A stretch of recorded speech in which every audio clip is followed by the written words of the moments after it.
The reason they like reading my stuff is that I've always got real life examples to prove what I'm saying. There's a lot of good people that listen to this podcast. Other than God and my family, deer hunting would be next in line on my list of priorities. From the bottom of our hearts, it's just fantastic and awesome to have the support that you guys are getting. People ask me about expandable broadheads and love swings. Chasing Giants with Don Higgins and Terry Peer. Brought to you by Osseo Camo, nature's most lethal camouflage. Follow along as Don and Terry discuss the techniques, strategies, and dedication needed to harvest one of God's most amazing creations, world-class whitetails. Welcome, everyone, to the Chasing Giants podcast, brought to you by Osseo Gear with the man, Don Higgins. You're back from vacation and starting to dial in on farm work. Let's hear all about what you've gotten into since you've returned from the great state of Michigan. Yeah, I got home from Michigan Monday night, and there's some projects around the farm that I want to get done this summer. And one of them, I had a crop of hay that needed cut and baled, which I got done, got it in the barn. No rain on it whatsoever. I actually think I talked about this on last week's podcast a little bit, because we talked about looking for fawns when you're cutting hay, and I said that there was almost no chance I was going to find any fawns in this field. Well, guess what happened?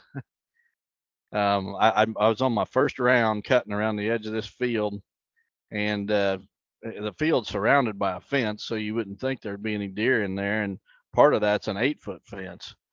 But anyway, first round, I'm going around, I'm seeing these deer beds, all along under the tree branches in the shade and this and that. I'm seeing big ones, made by adult deer, and I'm seeing these little bitty ones, and I knew what that meant. I just knew it. And before I even got halfway around the first round, I jump a doe. She gets up, and she doesn't want to leave that field for anything. And I know without a doubt there's a fawn in there. And so typically I mow hay in 6th gear. I went down to 1st gear, and I was going really, really slow. And I'm mowing off to the side, so I'm looking out the side of the tractor cab where the mower is before that. So I'm watching the grass before it's going through the mower. And I was probably about a third of the way done mowing that field, and the tip of my mower out the farthest, I almost hit a little fawn, and he jumps up and he takes off running. And I watched him running in the tall grass, because I thought, I'm going to see where he stops, and I'm going to stop my tractor and go pick him up and move him off to the edge that's already been cut over on the edge of the field. And he ends up running through that tall grass and comes out into the mowed hay, and he runs over, to the edge of the field and stands there in the shade. Then that doe, she's still running around that tall grass, refusing to leave, and she runs over there with the little fawn, and they stayed together on the edge of that field as I finished mowing, and I'm looking for a second one. I'm thinking there's got to be a second one there, but there was not a second one there. I did not hit a fawn. I guess she only had a single or something, killed one of them, or I don't know what happened, but she only had one. And I never thought there would be a fawn in that field, but sure enough, there was one there. Luckily, he was at least a week old. You could just tell he was filled out. He'd been nursing, and it didn't look like a newborn. And the way he was running, he definitely was not a newborn. So there's no way I could have caught him. But anyway, I'm just very fortunate that I didn't hit that little guy. Yeah, you posted pictures of some fawns this week, and for people who haven't been on the masterclass tour, this field that you're talking about is actually right up against the road and on the back side of your old house, where Right. you used to live, and it's where we used to grow all of your trees when you had the tree farm. So Right. these doe are bedding these fawns down where they think it's safe against predators. But you're right up against the road on this thing, right beside barns, right beside your cattle. And but the reason they're there is to protect against predators. Yeah, I probably should throw this out there, since I mentioned there's an 8-foot fence around part of that field. It was a tree nursery field, and the 8-foot fence was to keep the deer off of the trees, because the deer would destroy them trees I was growing in the nursery field. And when I got rid of the tree business, I just kept that fence up because I had cattle, and now it keeps the cattle separate from the woods, keeps them out of the woods. And it just wasn't worth tearing down an 8-foot fence and building back a 4-foot fence. So I just left it up. Don't want anybody to think there was more to it than that. You know how the haters are. You'll probably have somebody comment on it. But so you got all your hay up and in the barn then? Yep, my barn is full. I actually got some from a guy that I buy some from every year. He was baling this week as well, so I went and got a couple trailer loads from him. And then with what I had in my field, my barn is totally full. In fact, I had to put a few extra bales in my shed where I don't like to store it to keep it out of the weather. But I should be set this winter. I'm good to go now. They got my alfalfa mowed while I was out of town. They mowed I believe last Sunday, and they got all the round bales off of it. So my field is mowed, just waiting on a little bit of rain.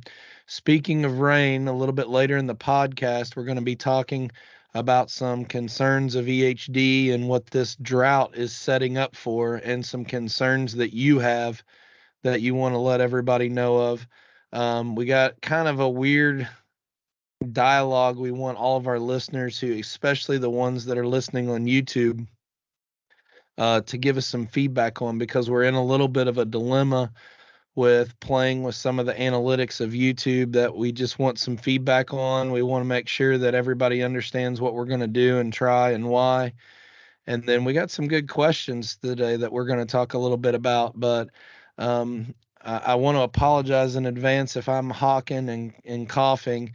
I think when I visited the beautiful city of Pittsburgh this week, I might have came out of that city with a little bit of the croup, but I'm struggling a little bit with hawking and coughing a little bit. This dry weather sure isn't helping anything with that. Well, you didn't catch it when you went to Target to buy a swimsuit, did you?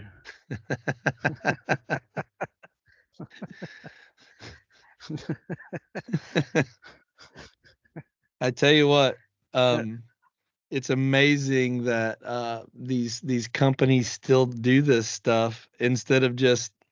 I mean, we're no better. We're completely on the other side, and I'm sure we lose business because of the approach and stance that we take. But I'm telling you, I don't know how much beer is supposed to cost, but I saw Kroger. There was this huge stack when you walked into Kroger, and Bud Light cases were marked all the way down to like $6.99, just trying to get rid of them. So I think it's absolutely fantastic that this many people in this country are standing up for what they believe in. It's great. It's about time, and I'm glad to see it happening myself. But get off the politics and back onto the deer. Well, I tell you what, before we get back on the deer, why don't we talk a little bit about this YouTube dilemma that we're on, and then we'll take our break from Osseo and then come back and spend time on this concern about the drought and EHD. I guess just to kind of tee it up for everybody, this does not apply for anyone listening on a podcast platform. This is only going to be for the people who watch on YouTube. And what's happening is we're starting to see where YouTube is not only not recommending our podcast to people who want to learn about hunting, it actually is suppressing it and almost hiding it, if for the lack of better terms. That's how the algorithms work, because YouTube makes money off advertisement. So they want shows and videos and content creators to monetize their videos. Now, Don and I have been extremely open about, we do take partnerships, but they're partnerships with people that we trust and we believe in. They're friends of ours, and we don't want to turn our back on any of them, and we don't want to give up control of who advertises in the middle of our podcast. We want that focus to be on the people that we're partnered with, not just whoever wants to pay just for an open ad. But at the same time, we think that we are getting suppressed a little bit. So I have a question for everybody that's listening on YouTube right now. Would you all take offense, or would you mind us trying for a couple weeks, us playing and monetizing just one of the beginning ads? So when our video pops up after 4 seconds, you all can say skip. We won't put any other commercials in it. And just see what that does for the next couple weeks, and see if that spikes some of the algorithms and how many views we get. Don, I'm just not comfortable putting a commercial just open in the middle of our show. I know you're not either. No, and the thing of it is we don't have any control over what that commercial is going to be. It's not like you're going to be listening to a commercial from a hunting company. It could be, an insurance company or who knows. Target might even be Target, the store may even advertise. But, something I thought about, Terry, as an alternative, and you and I didn't discuss this beforehand, but we could post the podcast on the Whitetail Master Academy website where anybody could watch it for free. You wouldn't even have to be a member. If you wanted to watch it without commercials, you could just go there. And if you're fine with commercials, then you'd be on YouTube. Well, and when you're saying commercials, what we're trying to think of right now is just that immediate little ad spot right at the beginning of the show before our intro plays, that 4 or 5 seconds in, you can just say skip and then not putting anything else in. We're not going full board we're not doing this for the money in the first place. So we're not monetizing to get revenue from YouTube by any means. It's just, we want to experiment a little bit, but at the same time, we want to be open and transparent to our listeners on why we're doing this and making sure that we don't ruffle too many feathers. We do this for all of you guys, not for us. So if you got a concern or if you want to leave a comment down below, we'd love to hear from you. Again, this does not affect anybody listening on a podcast platform. If you wanna watch on a website like Don's Master Academy, we used to post it on the Higgins Outdoors page, but nobody really watched it there. They always watched it on YouTube or an app. So anyway, we're struggling with what to do, trying to decide, just being open and transparent about it. We'd love to hear from you and what you got to say. So let's take a quick break and listen to a spot from our buddy Joe Miles, and then we'll be back to talk about EHD concerns for the summer. Osseo Gear introduces a premium line of bow hunting gear that is unmatched, pairing nature's finest camouflage with the best technological innovations. Osseo Gear brings whitetail bow hunters the gear they need to be the best at their craft. The unique camouflage mimics the intricate feather pattern of North America's greatest predatory creatures. Designed for invisibility, built for comfort, and engineered for function. Visit OsseoGear.com. That's ASIO Gear.com to start shopping. Osseo Gear, prepare to be invisible. All right, Don. Well, one of the key things that you told me you wanted to talk about tonight is, when we recorded this, is the way this drought is shaping up this spring. Depending on what happens through the rest of the summer, you got some big concerns about EHD. And let's focus on that and what those conditions are. And then let's talk a little bit about Expect Healthy Deer technology, how it works, and that people can't wait till the last minute. So let's just start a little bit at the beginning about what your concerns are with the way the weather is. Well, I'm hearing from real world customers every day, multiple customers every day, and it seems like everybody is in a drought across the whole country, and especially here in the Midwest. And I know from my personal experience here in Central Illinois, rains have been really spotty. We had some pop-up showers one afternoon this week, and I know I heard there was a place not far from here. Actually, it's over where our NutriCrave corn is being grown, that they got 2.5 inches in one afternoon there. We didn't get a drop at my house. We've been really dry all spring. We were so dry that things didn't even green up like they typically do here on my farm. And then 2 weeks ago, I think it was, maybe it's 3 weeks now, on a Sunday evening, we got 1 inch and 9/10, and then the next day on Monday we got 2 more tenths. So we got 2 inches of rain 3 weeks ago. That just absolutely, everything just greened up and exploded after that rain, but it has not rained here since, and now we're back to being bone dry. I mean, that 2 inches of rain was just soaked up in no time, and within 24 hours you could walk across a mud field, not even pick up dirt or mud on your shoes. So we need rain really bad. And I know if we'd get another one, the crops would just explode. But it reminds me of 2012, and the drought of 2012 was the worst one I've ever seen in my life, and it was also the worst EHD outbreak I'd ever seen in my life. We literally, around me, we lost 75% of our deer, and I know there was places that were even worse. And it's just setting up to be very similar as far as the severity of this drought. And I've got some real concerns about EHD this summer. And that leads me to want to talk about our Expect Healthy Deer technology, because I see it every single year that when places start having EHD outbreaks, and I'm not talking widespread outbreaks, I'm talking like isolated, localized outbreaks, the orders start coming in for our Maximizer Plus mineral. So the Maximizer Plus has the Expect Healthy Deer technology in it. And I don't think that people are real educated. Even if we put it on the website, they don't want to seem to listen or read the website, and they just think that this is a cure-all for EHD. And I want to make sure everybody understands there's a whole lot more to it, and there's some challenges here. First of all, I want to really stress that the Expect Healthy Deer technology is not a cure-all. It's not going to save 100% of your deer from EHD if they ingest a little bit of it. The challenge becomes getting enough of this stuff into your deer, into their system, and keeping it there. So you want to feed this, and we've said this from day one. You want to feed this at least 30 days before an EHD outbreak. You don't wait till you start seeing dead deer and throw it out there and you think it's a magic pill that's going to save the rest of them. That's not the way it works. It's got to be in their system, because one of the things it does is it helps prevent the infection of EHD to begin with by repelling the midge gnat that spreads EHD, and then also boosting the immune system. So if they do get it, survival rates will be better. But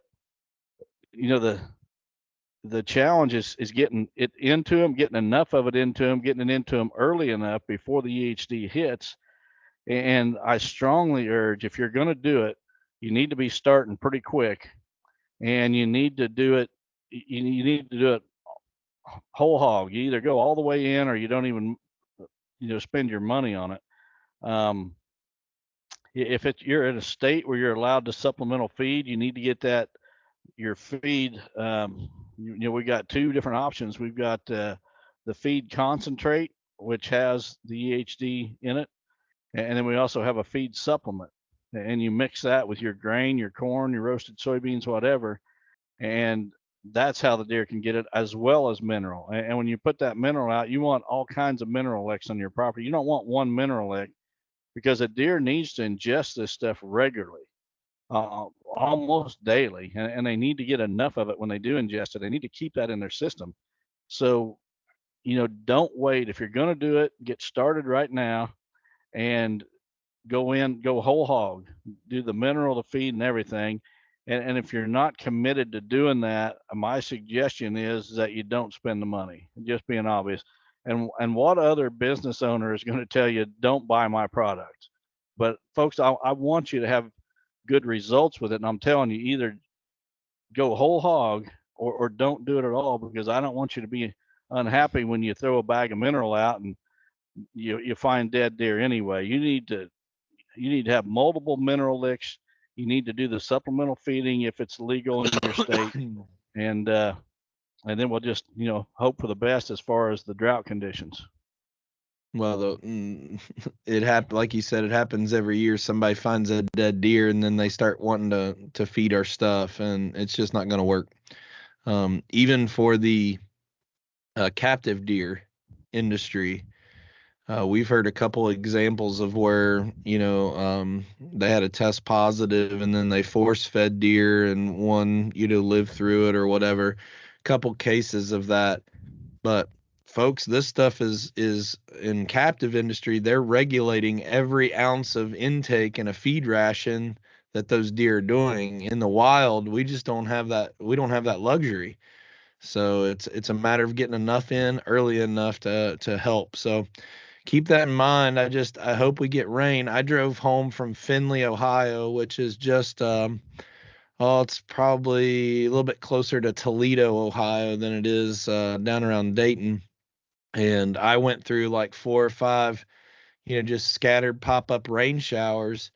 But I tell you, it just rained enough to wet the surface, and I'm sure it's gone within minutes how dry it is. So, um, ironically, when I was driving around Ohio this week, guess where the GPS took me? Right past Ray and Aiden's business again. I don't do Really? I don't do a real good job planning out my trips. I just follow where the GPS says. And I texted him and said I was sorry for being in town and not giving him notice. I would have liked to stop by and see him, but we talked for a little bit, and it's just devastating dry up in that area right now. They're even worried about some of the fruit trees that they've planted, getting enough water that so pray for rain. That's all we can do. Yeah, it's setting up to be really bad. I mean, we're at the 1st of June, and things here are like they typically are in middle of August, as far as how dry it is. And I can't imagine if we don't. And our 10-day forecast doesn't have rain in it, so it doesn't look good whatsoever. Yeah. All right, well, folks, I hope that you at least admire Don for telling you not to buy his stuff unless you're willing to do it a certain way. So we don't want to be snake oil salesmen, as we've been many times accused of. Well, it bugs me when people say that, because I'm selling the same products that I'll use on my farm, and somebody may think that there's something that's better out there. Well, if there is, I'm trying it, and if it's better, I'm going to be using it. And we run our business a little bit different than most people. I don't know, just my brutal honesty just sometimes catches up with me. Well, but I don't blame people for being skeptical either. The way everybody else markets in this industry, it's no wonder that you're skeptical when people say something. But anyway, how about we move on to the first question of the night, and let's get rolling on those so we can get through all 5 of them, okay? Sounds good. So the first one comes from Austin Eufkes. I hope I'm saying your name right, Austin. You're from Carthage, Illinois. It says, guys, first off, I want to let you know that this podcast has had a big impact on me as a hunter, but also personally as a father in my relationship with Christ. Don, your view on having your priorities in order has made me take a step back and be able to put the important things in life first. I also felt drawn to make the intimate personal decision to take a deeper step of faith and be baptized again. Although I was baptized as an infant, after talking with my pastor, he also wanted this for me. So I committed my life to Christ on 5/22 of 2022. Thank you for having an impact on me to be a better man. That's fantastic, Austin. Thanks for sharing. Says, my question is regarding planting fruit trees. Don, you plant trees every year. How do you go about making sure your newly planted trees are accessing enough soil moisture until those roots are able to grow down and out to be self-sufficient? I planted a fruit orchard in early May at the beginning of a drought here in Western Illinois, so I've been hauling water to them 1 to 2 times per week. I feel torn intruding back into this feeding area so often, which is on the edge of the cover and open ag, but I also do not want these trees dying due to the amount of money I have invested. Thank you guys for everything you do on this platform. God bless. Well, Austin, the reason I selected your question is because I am sure there's a bunch of people in the same boat as you are right now, and they're watering their trees, and you said you're watering yours 1 to 2 times a week. Now, I owned a tree nursery. We talked about that a little bit earlier in this podcast, and we mentioned it many times. So I planted literally thousands of trees, actually millions of trees. And that's not an exaggeration, millions of trees. And I learned things the hard way. But when it comes to watering these trees that you're planting,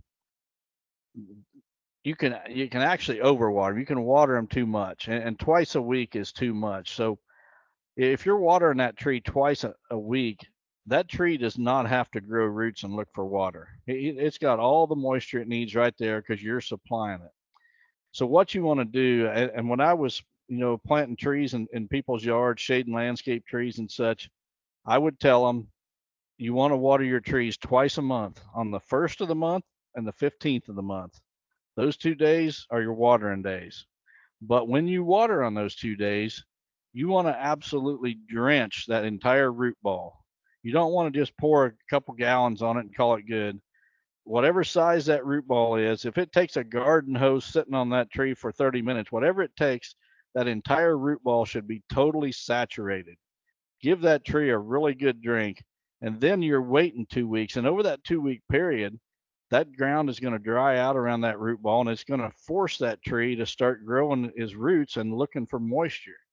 And then it's about the time he's starting to get stressed, here you come again with another drenching water, and give him a good drink, and then wait again and let him grow some roots. If you just keep continually watering that tree, he doesn't have to grow roots.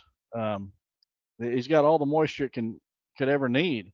So force that tree to grow for roots. Remember, the 1st and the 15th of each month is what I would tell customers, easy to remember, but about twice a month is how often you want to water them, but water them really good when you do. We haven't ever talked about this, believe it or not, in all the years we've been together.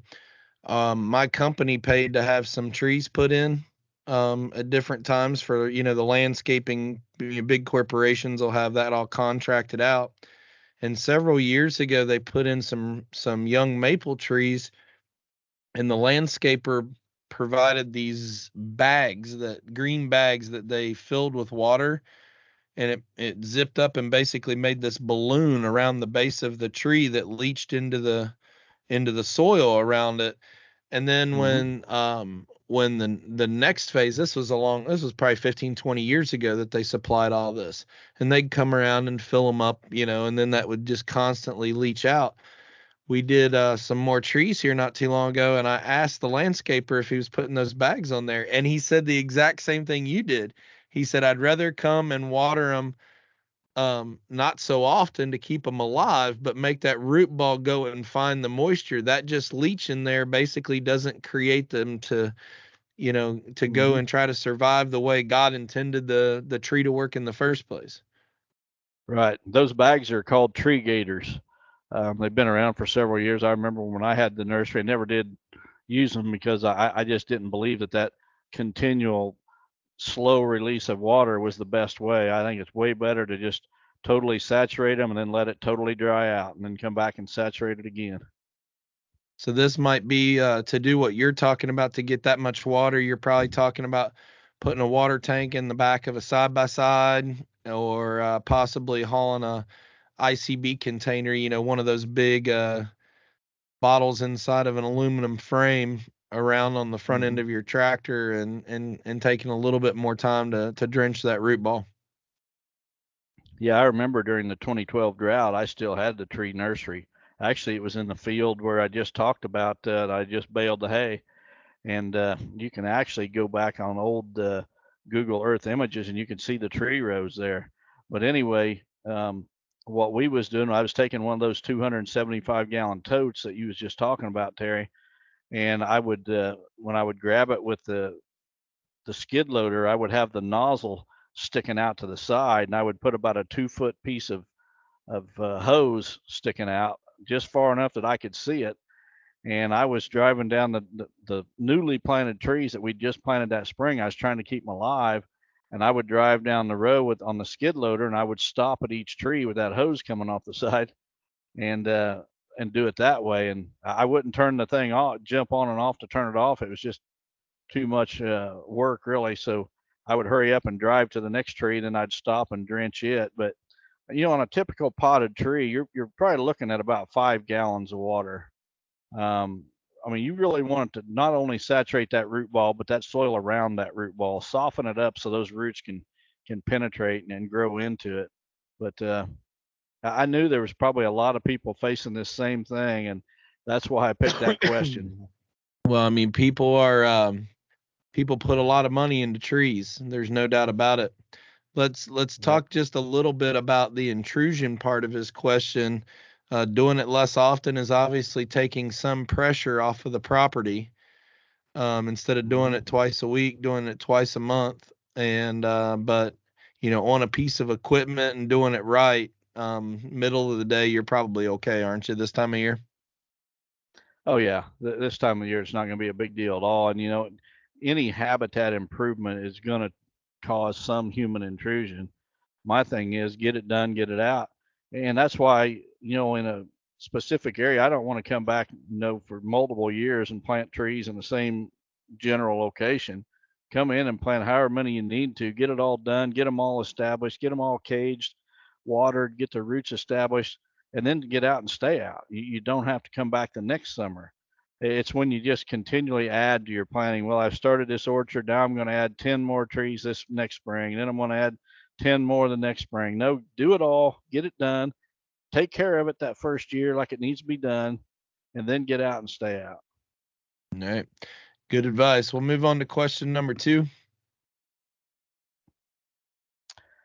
Okay, this one comes from LaWayne Fry from Ligonier, Indiana. It says, hello, Don and Terry. Love the podcast and listen to it every week. My question is about trail cameras. If trail cameras had never been invented, where, when, how, and what would you look for if you were looking for a mature buck to hunt? Could you explain how you would go about killing him? Thank you. Well, LaWayne, I think that there's a lot of listeners and even people that follow on social media that don't realize that trail cameras have not been around forever. I'm going to be 60 years old this summer. This fall will be my 47th deer season. So more than half of the years that I've deer hunted, I had no trail camera. When I shot my first 200, which was back in 2004, I had one trail camera at that time. It was a 35 millimeter. You had to put the film in, a roll of 24 exposure film, and then you would run to Walmart for the 1 hour photo developing. And I did not get a single picture of that first 200-inch buck. So I've got a lot of experience hunting without trail cameras. Now, I'll be the first to tell you that they're a game changer, but I learned to hunt before I had a trail camera. And how did I do that? When I wanted to kill good bucks, it requires a whole lot more time in the field. I'm looking for big deer sign. I want to see giant rubs. And the thing that a trail camera do, you could see a giant rub, and the buck that made it, he may be a 150-inch 8-pointer, or he could be a 200-inch buck. You just don't know without the trail camera. So, back in those days, it was, first of all, I'm looking for big sign. I did a whole lot more spring scouting. Once season was over, January, February, and March, I did way, way, way more spring scouting then, or postseason scouting, you might call it back then, than I do today. Covered a lot of ground, look for shed antlers. And then I spent a lot of time in the summer driving back roads, slipping back to secluded soybean and alfalfa fields looking for bachelor groups. Just a whole lot more time in the woods. And, I never had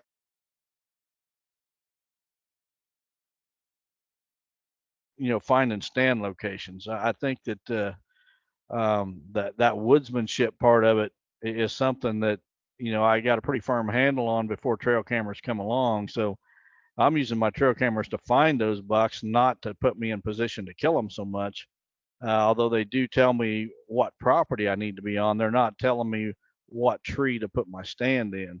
So I've got a lot of experience with that, and it sounds like you're a fairly young hunter, and probably trail cameras have been around probably as long as you've been hunting. I know that I take some heat from some of the Amish that do not use trail cameras, and that's the excuse that they want to make for me killing big deer. And I'm not saying all of them by any means, but I've had several of them throw that up at me in seminars and such. And because they don't use trail cameras, well, I'm telling you, it's very possible to kill giants without trail cameras. But I'll also be the very first to admit trail cameras do make it a whole lot easier. They're in the woods 24 hours a day. And what was I just talking about? I was just talking about before trail cameras, I had to spend a whole lot more time in the field because I didn't have a camera there to tell me what was going on when I wasn't. There was no substitute for time in the woods. Today, that camera is a substitute for time in the woods. I think you said it perfectly. My generation grew up with them.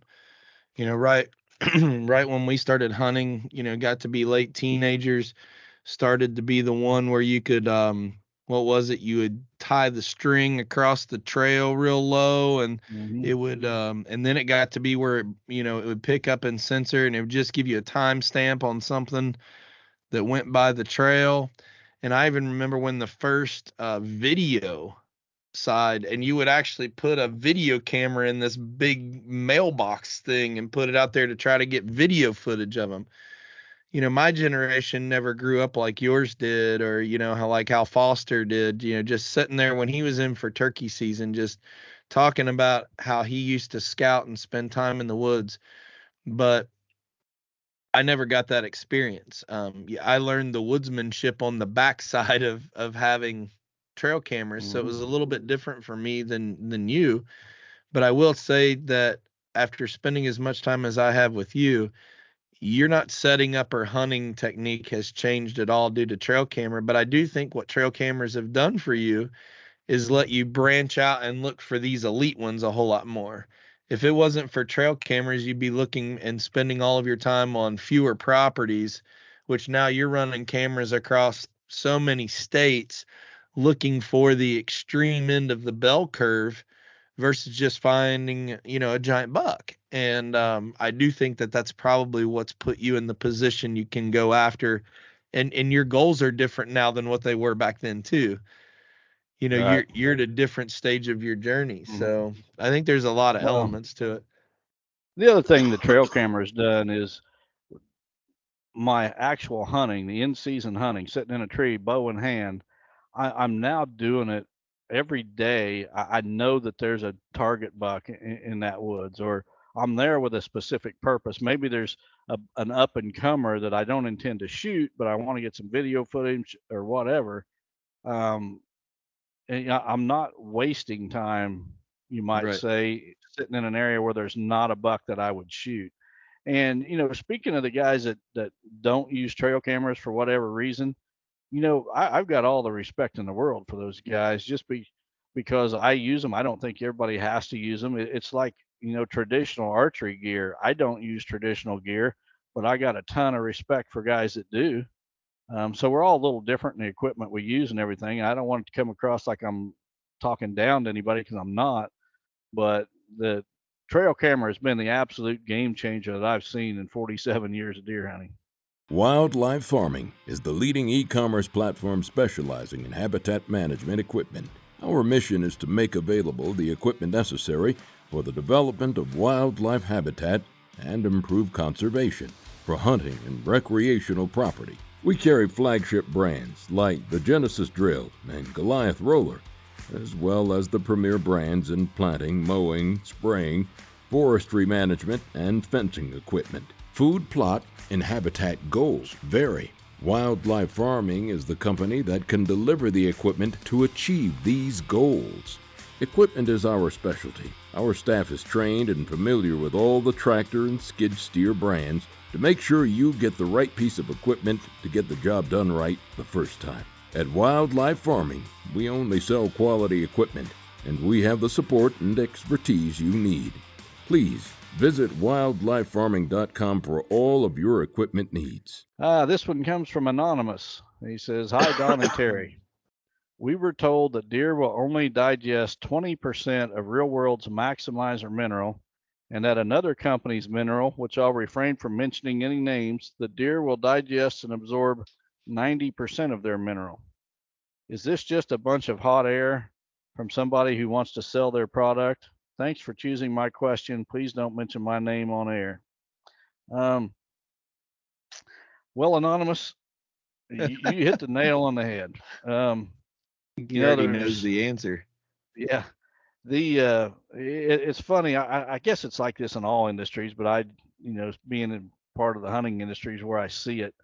If anyone has any kind of success whatsoever, someone else is either trying to capitalize on that by competing, with a similar product, or they're trying to discredit that company or that person's success somehow.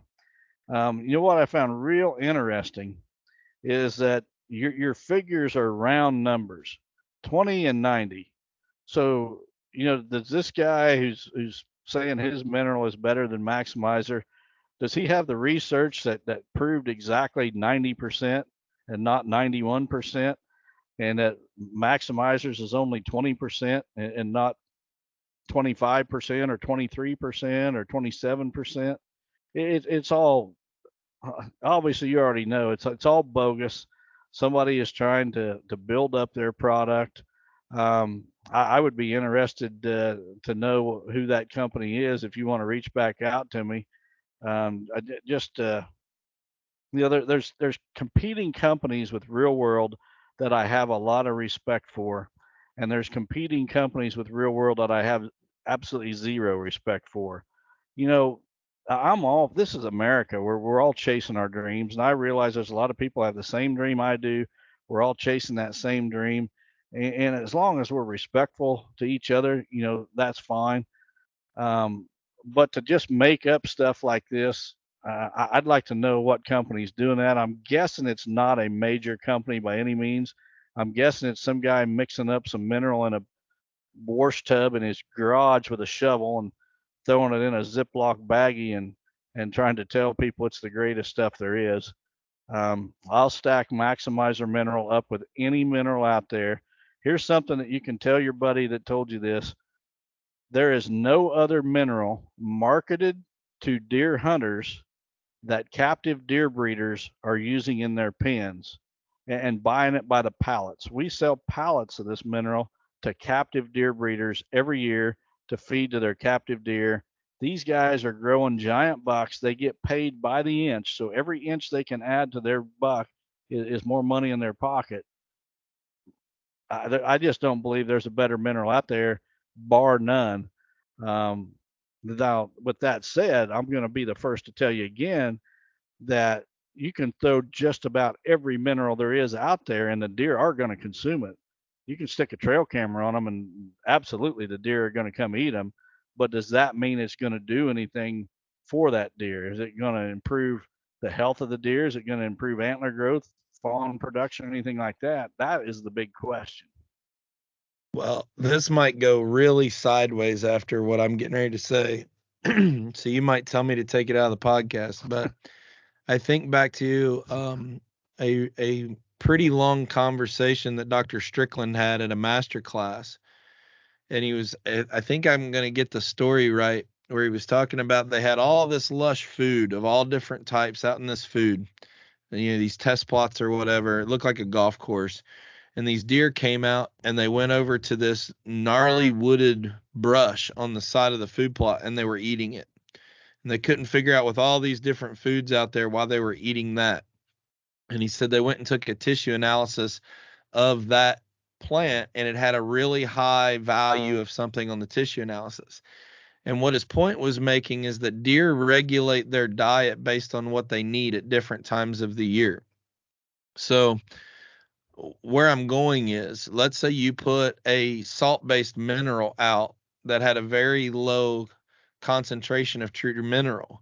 That deer is probably going to consume a little bit more volume to get what they need of the mineral versus a smaller quantity to get what they need because of the high mineral rate, if that makes sense. So everybody gets all caught up, and I never thought of this way until Dr. Strickland was talking about how a deer will eat the amount that he needs to eat in order to gain what he needs at that specific time. And it really carries over a lot into mineral because you could consume less and get more with a true, and I'm not even Maximizer versus salt or vice versa. But when people say, oh, well, they eat so much more, high salt base. Well, yeah, they have to because they're trying to get what they really need. And it's not salt. They're trying to get what's in a small percentage. versus eating a concentrate, you don't have to eat as much. Yeah, it's like a person. I mean, if you go to the buffet, are you going to eat more broccoli or more ice cream at the end of the meal? And a deer, as you mentioned, Terry, has the ability to balance his diet. And, when he's lacking a certain nutrient, he will crave that nutrient, whatever it is. And, Maximizer's got 20 different nutrients in it. 20. Most mineral products are going to have, maybe 5 or 6. Now there's some that might have a dozen, 15, but we got 20. And if a deer if his diet is lacking in any of those 20 nutrients, well, he can get it there at the mineral lick. And that's what sets Maximizer apart from some of the others. And the other thing is that certain minerals need to be in specific ratios to each other for a deer to properly utilize them. Now, we talked to,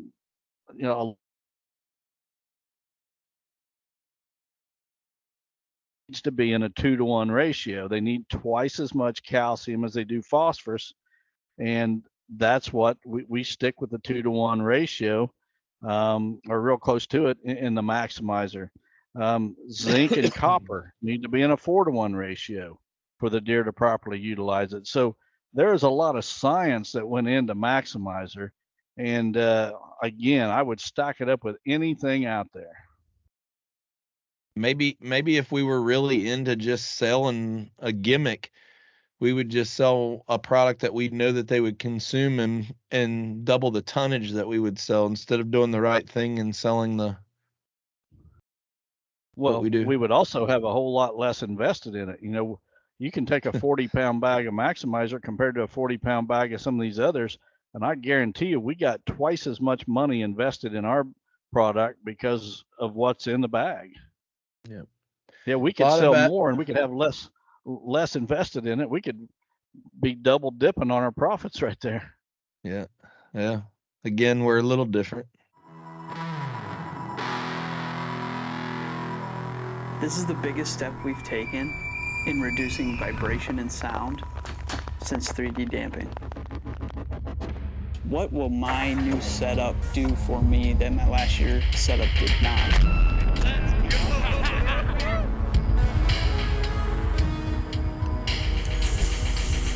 Matthews pioneered damping. We own silence. We own stealth.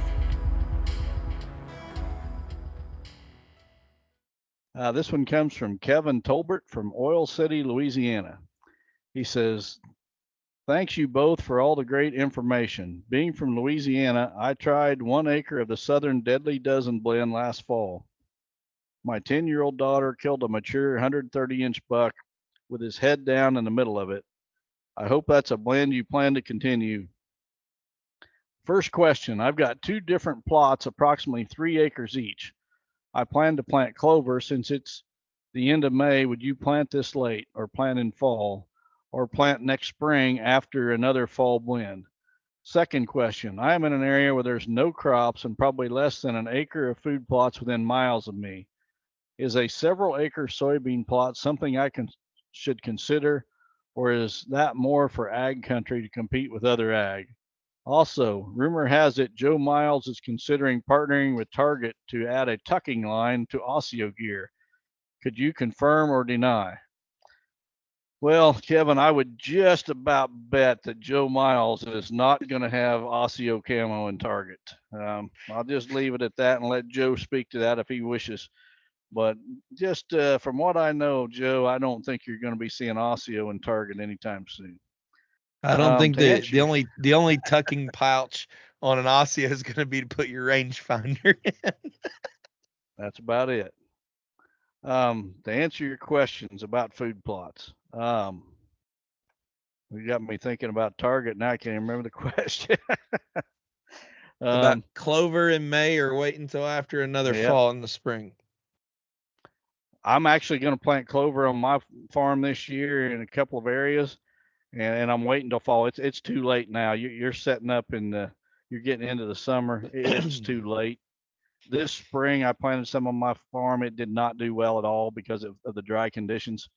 How I'm going to plant mine is around the 1st of September here, I'm going to, plant that clover, but I'm also going to drill in with my Genesis drill some oats as a cover crop. And depending on the winter we have, if we have some really cold temperatures, it'll kill them oats. And then in the spring, the clover will come on. If it's a mild winter, the oats may survive the winter and green up in the spring. If they do, I'll just mow them and the clover will come on. But I've just had way better luck establishing a perennial legume like clover, alfalfa in the fall than I have in the spring. So definitely want to wait. I had another question about big soybean plot, if that was good only for ag areas to compete with ag fields. No, in an area where you're at, the more food you can provide. You said you don't have ag fields or food plots even close to you for miles. A big plot is going to just draw in deer by the dozens. So the bigger the better. I've said many times on this podcast, I'm a big fan of fewer but bigger plots. A bigger plot has more pulling power and will pull a lot of deer to your property. So if you've got the resources to do so and the ability to do so, I would definitely be planting a giant soybean plot. Seems to me like there was one more question there, Terry. No, that was That it. cover it? Are we going to continue to offer the Dixie dozen? Yeah, absolutely. I'm glad you asked that because we are going to continue to offer Dixie dozen, and we really need more dealers in southern states.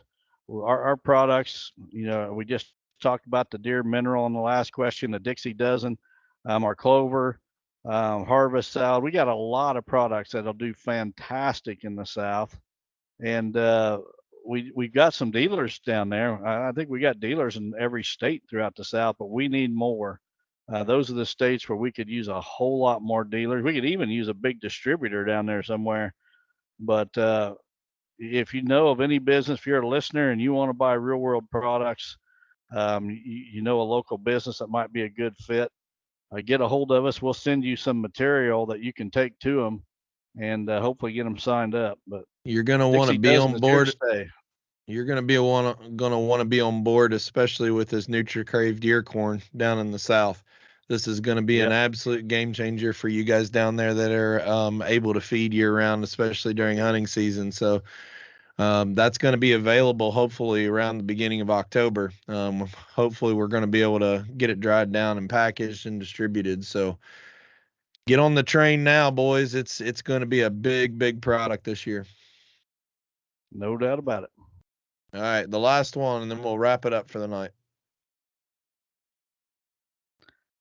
All right, this one comes from Jeff from Macomb, Illinois. He says, Don, I really respect your opinion and enjoy listening and learning from your podcast. I am confused by your answer to a question last week and would like some clarification. You mentioned before that you do not think Earn-a-Buck would not work because, especially with telecheck systems, people would cheat.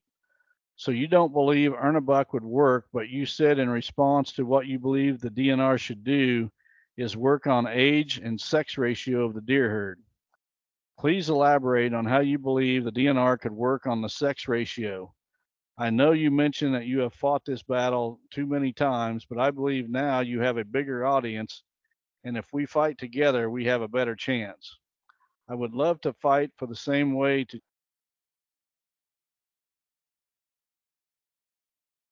thing in different ways. They will not listen.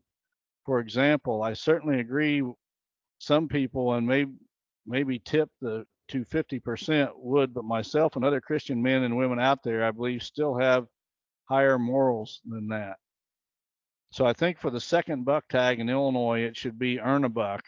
But if I keep telling the DNR that is the best option, and you keep saying it is a different way, then they won't listen to either of us. I respect your opinion, so could you please elaborate on how the state of Illinois could change the sex ratio through how they issue tags, etc.? Jeff, boy, this could be a long answer. Terry, it might take a while to wrap this one up.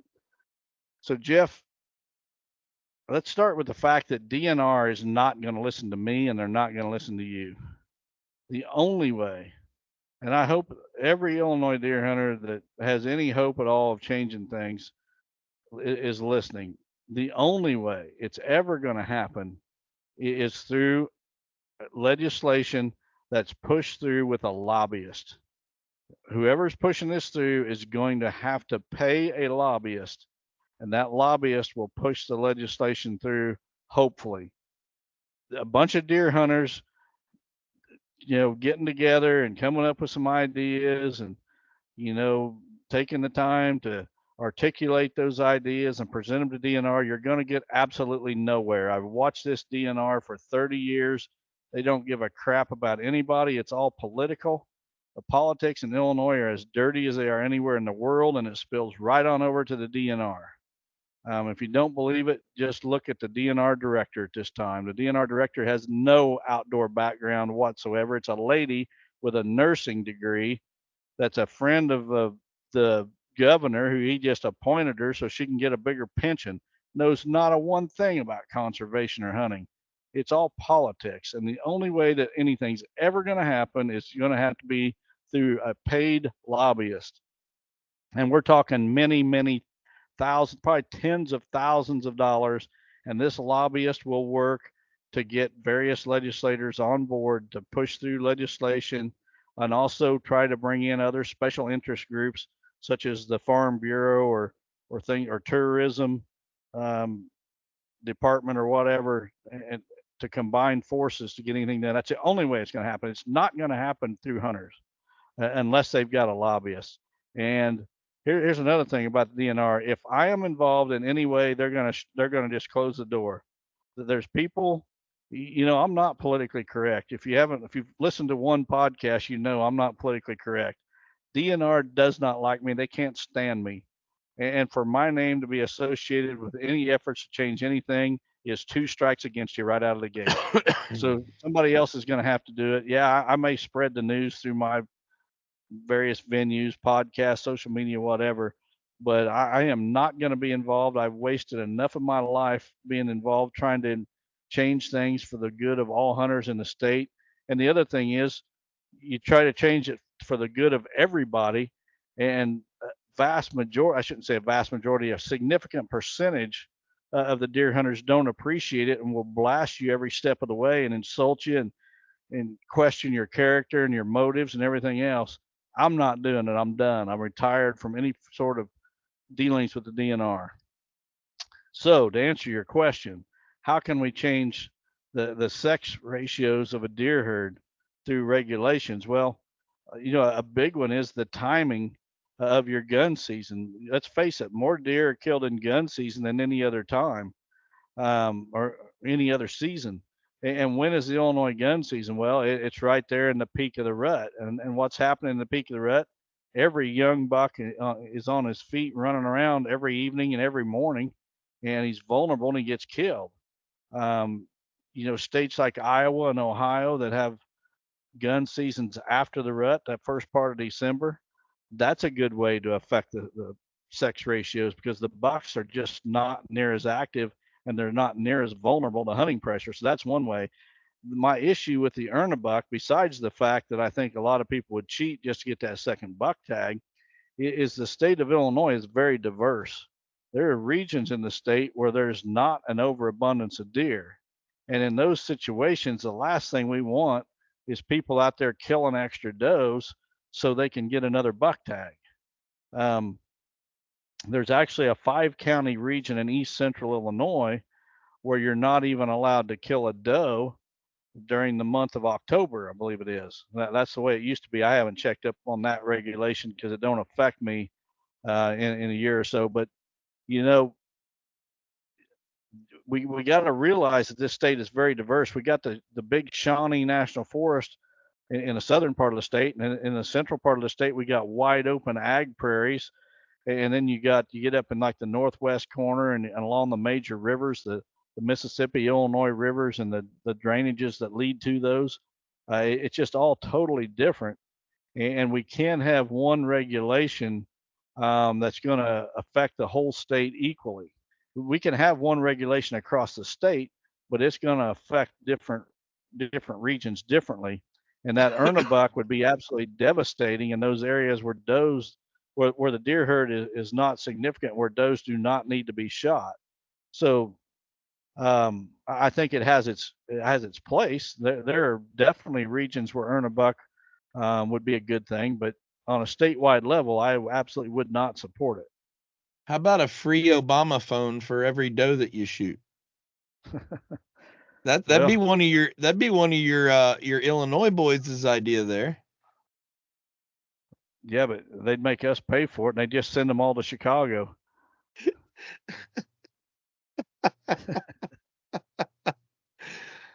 Oh boy.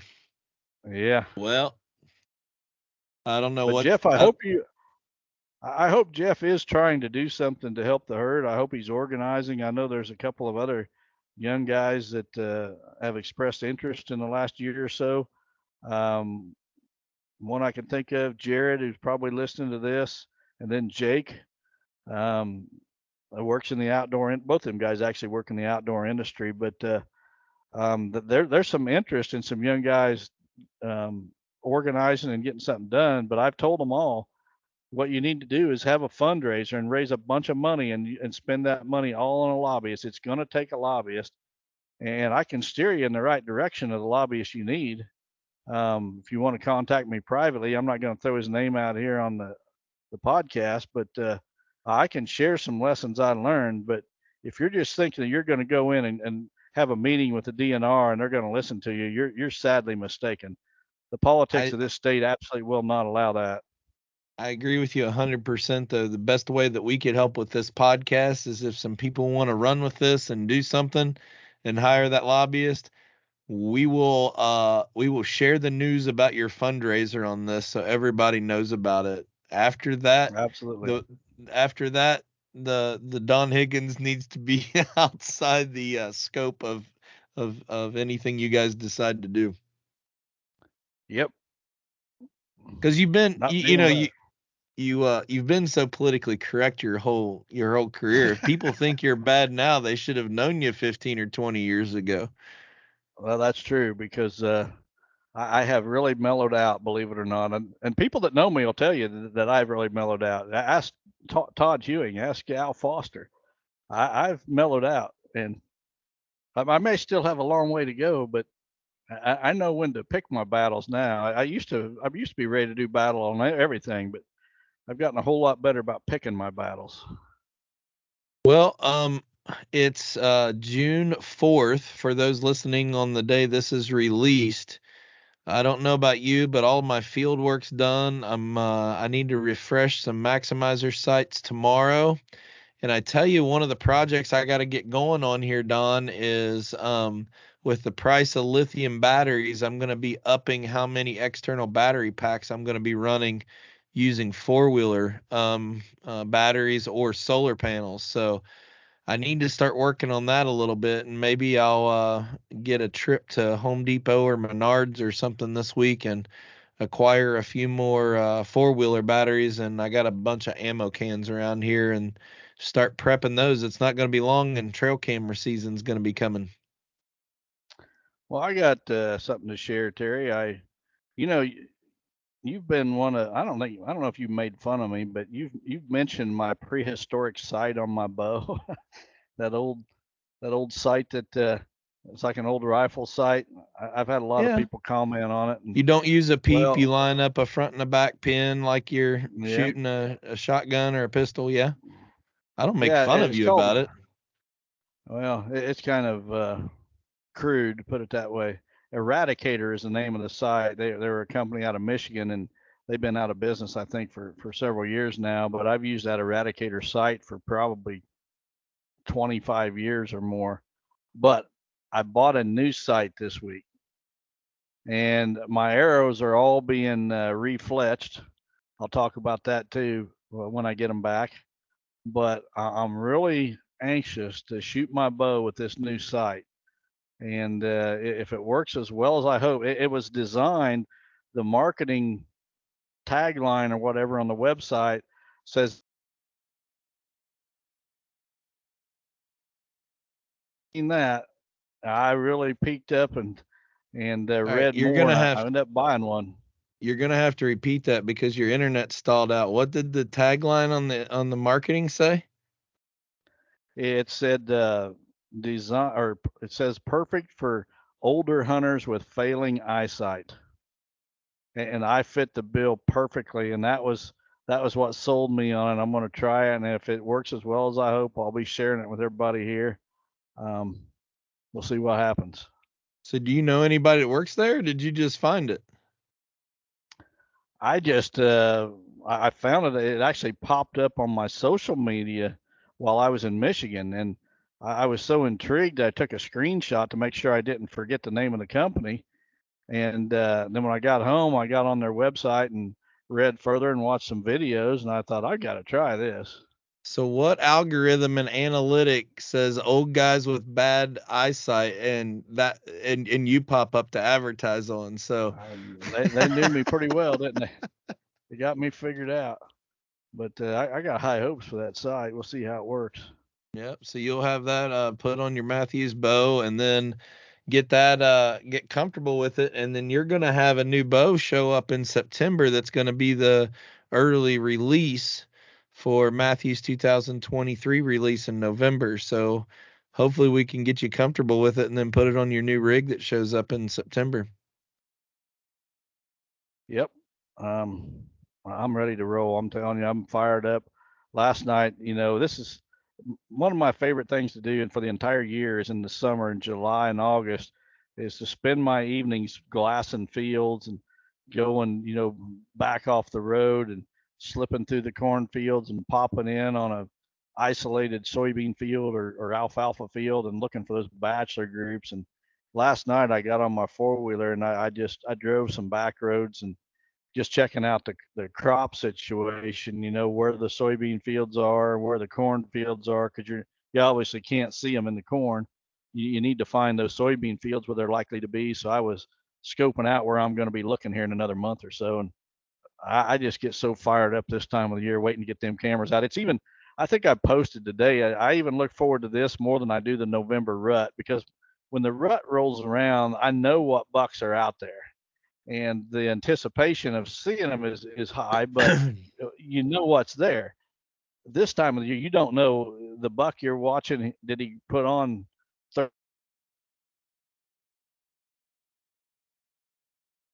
somewhere that you didn't know was there, or what? So yeah. I'm ready to get rolling. I'm fired up. Well, and we're anxious to see what a couple bucks are going to turn into specifically. And if you haven't followed that, make sure you visit the Whitetail Master Academy's website. Don is revealing, I don't know how often you're posting, but it's a lot about a specific buck that has a chance to break 200. So hopefully that buck achieves that, and then the decision time comes if you're going to shoot him or not. So, but thanks again for everybody listening. Again, I hope you guys, with our conversation earlier in the podcast, I hope you all understand where our heart is at with this monetization thing on YouTube. We want to be respectful of our listeners and, most importantly, our sponsors that have basically allowed us to build this show. So we don't want to do anything that's going to ruffle any feathers or be perceived as negative. However, we're trying to play the game to where YouTube is not suppressing us so much. So I hope you guys understand. Leave us a comment. Let us know what you think. But most of all, you guys be safe, and we appreciate the support more than we can ever say. God bless everyone. Have a great week.